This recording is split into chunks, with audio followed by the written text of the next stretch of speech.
নমস্কার বন্ধুরা, সোনার রান্নাঘরে তোমাদের স্বাগতম। আজকের রেসিপি ম্যাঙ্গো ফিরনি।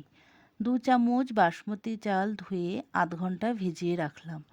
একটা পাকা আমের পাল্প নিয়ে ব্লেন্ড করে নিলাম।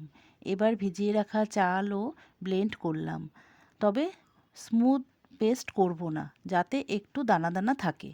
এবার 3 কাপ দুধ গরম করে কিছুক্ষণ ফুটিয়ে নিলাম। অনবরত দুধ নাড়তে হবে যাতে সর না পড়ে। এবার চালের মিশ্রণ দুধে অল্প অল্প করে দিলাম এবং এক নাগাড়ে নাড়তে থাকলাম, না হলে দলা হয়ে যেতে পারে। 2 চামচ চিনি দিলাম। কিছুক্ষণ ফুটিয়ে নিয়ে আমের পেস্ট দিয়ে ভালো করে মিশিয়ে নিয়ে এলাচ গুঁড়ো দিয়ে দিলাম। ঠান্ডা হয়ে গেলে মাটির বাটি ধুয়ে শুকিয়ে রেখেছিলাম, ওই বাটিগুলোতে ফিরনি দিয়ে ওপর থেকে ড্রাই ফ্রুটস ছড়িয়ে ফ্রিজে 3 ঘন্টার জন্য সেট হতে দিলাম। 3 ঘন্টা পরে ফ্রিজ থেকে বের করে পরিবেশন করলাম। ফিরনি খুব সুন্দর সেট হয়েছে। গরমের দিনে পাকা আমের ঠান্ডা ফিরনি খেতে খুব ভালো লাগে।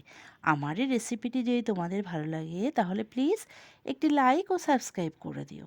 তোমাদের একটি লাইক ও সাবস্ক্রাইব আমাকে এগিয়ে যেতে অনেক সাহায্য করবে। ধন্যবাদ বন্ধুরা।